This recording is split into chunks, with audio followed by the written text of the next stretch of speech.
नमस्कार, स्वागत है आपका। आप देख रहे हैं जेएनएन न्यूज़। मैं राजेश्वर चौहान।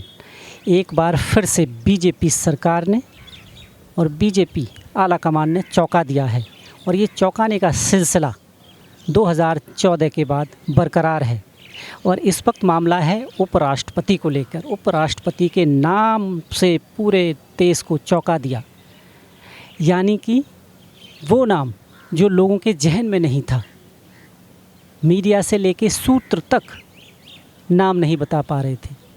यही बीजेपी ने किया। मैं याद दिलाना चाहता हूं, जब नरेंद्र मोदी पहली बार प्रधानमंत्री बने थे, उसके बाद जब राष्ट्रपति चुनाव हुआ, उस वक्त नाम जो चल रहा था वो द्रौपदी मुर्मू जी का था। पर जब नाम अनाउंस हुआ तो रामनाथ कोविंद जी का। यानी कि कोई सोच नहीं सकता, वहाँ से पीएम मोदी और अमित शाह की जोड़ी हमेशा चौंका देती है। और एक शब्द आता था सूत्र, उस सूत्र का काम बिल्कुल इस सरकार ने ख़त्म कर दिया है। यानी अब आप सूत्रों से कोई भी खबर निकाल नहीं सकते। इसका कारण ये है कि कारण आप जानेंगे तो जो आला कमान है या पीएम मोदी और अमित शाह की जो जोड़ी है, वो बहुत ज़्यादा नेता मंत्रियों से डिस्कस नहीं करते। यानी डिस्कशन होगा तो कहीं ना कहीं बात लीक होगी, और इसीलिए ये बात लीक नहीं होती है और सिर्फ कुछ वरिष्ठ जो नेता हैं उन तक ही रहती है। इसीलिए बात छुपी रहती है। इस बार जिस नाम ने चौंकाया है, यानी एनडीए की तरफ से बीजेपी ने, प्रधानमंत्री मोदी ने जिनका नाम अनाउंस किया है, उनका नाम है सीपी राधाकृष्णन। अब लोगों को इनके बारे में ज़्यादा नहीं पता होगा, पर हम आपको बताते हैं। ये छत्तीसगढ़ के राज्यपाल रहे और फिलहाल यानी महाराष्ट्र के राज्यपाल हैं। उनका नाम निकाल के लाना वाकई बीजेपी एक अलग राजनीति, पीएम मोदी या अमित शाह की बात करें, बिल्कुल एक ऐसी राजनीति है कि लोग एकदम अचंभित हो जाते हैं। लोगों को भी यही लगा कि कोई बीजेपी का बड़ा नेता ही इस दौड़ में होगा, पर उन्होंने इस नाम के साथ चौंका दिया। और कल प्रधानमंत्री मोदी उनसे मिले और उन्होंने कहा कि बहुत शांत व्यक्ति हैं, खेल से और खेलों से बड़ा लगाव है, पर यहाँ राजनीति में खेल नहीं खेलेंगे। तो ये तो रहा एनडीए की। और उधर इंडिया गठबंधन ने भी नहले पे दहला मारा। इनका नाम अनाउंस होने के बाद, राधाकृष्णन के बाद, उन्होंने सुप्रीम कोर्ट के पूर्व जज सुदर्शन रेड्डी को अनाउंस कर दिया। अब देखिए आप, दोनों की पृष्ठभूमि साउथ से आते हैं, आंध्र प्रदेश से।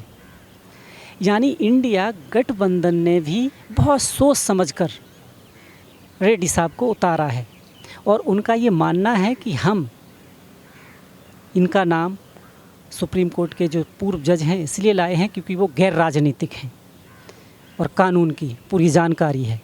अब उन्हें उम्मीद ये है कि शायद जो एनडीए के दल हैं उनसे भी हमें वोटिंग मिलेगी, क्योंकि आपको एक चीज़ याद दिला दें, क्रॉस वोटिंग इसमें होती है।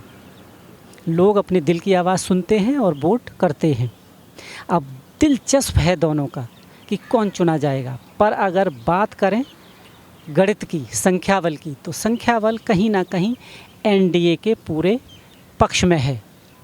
जी हाँ, और उधर विपक्ष सेंध लगाए हुए है कि एनडीए के कुछ दल को वो अपनी तरफ ले आएं और इस बाजी को मार लें। वो कोशिश कर रहे हैं कि ये विचारधारा की लड़ाई है। खड़गे साहब ने कहा ही है कि ये विचार की लड़ाई है, इसलिए हम उपराष्ट्रपति का नाम अनाउंस किया है। वरना सर्वसम्मति से एक भी चुन सकते थे, पर अब राजनीति वैसी नहीं रही है। अब बात करते हैं जगदीप धनखड़ के बाद जो पद खाली हुआ था उसकी ये सारी चर्चाएं हो रही हैं। 1952 से भारत में कुल 14 उपराष्ट्रपति हुए हैं। जगदीप धनखड़ से पहले 2 राष्ट्रपति ऐसे हुए हैं जिन्होंने अपना कार्यकाल पूरा नहीं किया। पहले थे वीवी गिरी और दूसरे आर वेंकटरमन, और उसके बाद ये सिलसिला कंटिन्यू चल रहा है। अब ये तो हो गया क्या है सारी प्रक्रिया। अब इसकी चुनाव प्रक्रिया क्या होती है। इसमें लोकसभा और राज्यसभा के जो सांसद हैं वो वोट करते हैं। लोकसभा में 543 और राज्यसभा में 245 सदस्य हैं। 233 निर्वाचन और 12 ऐसे हैं जिन्हें राष्ट्रपति जी मनोनीत करते हैं। दोनों सदनों में वर्तमान संख्या 788 जिसमें 6 रिक्त हैं।